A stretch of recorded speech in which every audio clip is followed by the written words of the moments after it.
Say, I am boss. ខ្ញុំគឺជាមេ I am boss. ខ្ញុំគឺជាមេ I am boss. ខ្ញុំគឺជាមេ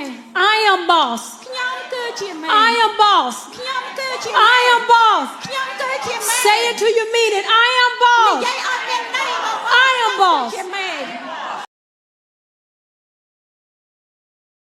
The word I want you to circle in your Bible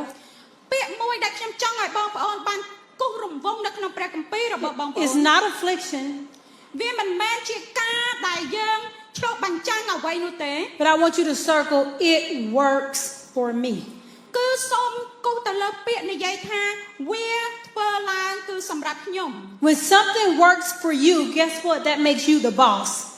អ្វីដែលធ្វើសម្រាប់យើងទាំងអស់គ្នាគឺយើងគឺជាចៅវាយនាយរបស់វា The Bible says our pain, our suffering, our affliction, they work for us. នៅក្នុងព្រះគម្ពីរបានចែងថាការសង្គ្រោះការរងទុក្ខទោសវេទនាអំពើរំលងអីផ្សេងៗគឺវាធ្វើការឲ្យយើង So that makes me boss lady. អញ្ចឹងវារាប់ខ្ញុំថាខ្ញុំគឺជាចៅវាយស្រីរបស់វា The Bible says I'm more than a conqueror. នៅក្នុងព្រះគម្ពីរបានចែងថាខ្ញុំជាអ្នកដែលមានជ័យជំនះលើអស់អ្នកដែលមានជ័យជំនះ I want you to say, I am the boss. ខ្ញុំ I am the boss ខ្ញុំគឺជាមេ I am the boss. ខ្ញុំគឺជាមេ If you a man, say, I'm boss man. បើសិនជាយើងជាបរិសុទ្ធយើងនិយាយថាខ្ញុំគឺជាមេប្រុស If you a lady, say, I'm boss lady. ខ្ញុំគឺជាមេស្រី You guys, our affliction, our pain, they work for us.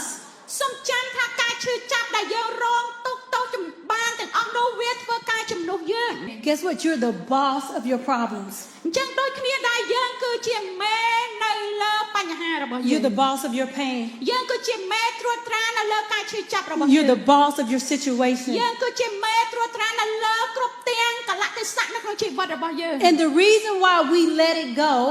ហើយជាហេតុផលដែលយើងត្រូវដោះវាចេញទៅ is that because it can't control us, but we can control it. គឺដើម្បីកុំឲ្យវាមានសិទ្ធិគ្រប់គ្រងលើយើងតែយើងមានសិទ្ធិគ្រប់គ្រងនៅលើវា Because of my pain, I changed nations. ដោយសារតែការឈឺចាប់របស់ខ្ញុំបាននាំដល់ការផ្លាស់ប្ដូរទៅដល់កាន់ជាតិសាសន៍ Because of my pain, I speak purpose and destiny and greatness on the inside of you. ដោយការទៅការឈឺចាប់របស់ខ្ញុំបានប្រកាសអំពីគោលបំណងអំពីគ្រប់ទាំងបំណងចិត្តនៅក្នុងជីវិតរបស់បងប្អូនឲ្យមានកម្លាំងឡើង I told my pain, we're going to write books now. ខ្ញុំប្រាប់ការឈឺចាប់របស់ខ្ញុំថាយើងនឹងសរសេរសៀវភៅ We're going to build leaders now.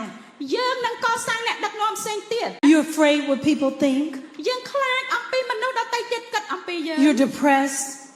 យើងមានការបាក់ទឹកចិត្ត That's because you don't realize that you are the boss of your problems and your situation. យើងឆ្លងកាត់នឹងទទួលរងការនោះដោយសារតែយើងអត់ទទួលស្គាល់និងដឹងថាយើងគឺជាមេត្រួតត្រានៅលើបញ្ហាហើយនៅកន្លែង Say, I am boss. ខ្ញុំគឺជាមេ I am boss. ខ្ញុំគឺជាមេ I am boss. ខ្ញុំគឺជាមេ I am boss. ខ្ញុំគឺជាមេ I am boss. ខ្ញុំគឺជាមេ I am boss. ខ្ញុំគឺជាមេ Say it till you mean it. I am និ boss. យាយអត់មានន័យបង I am boss. ជាមេ Write your book. សរសេរសៀវភៅ Sing your song. តែងបទចម្រៀងហើយច្រៀង Open your business. បង្កើតចំនួនអ្វីមួយ Change the world. ចេញទៅបំផ្លាស់បំប្ដូរពិភពលោក I am boss lady. ខ្ញុំគឺជាមេស្រី Let's pray. តោះអធិដ្ឋាន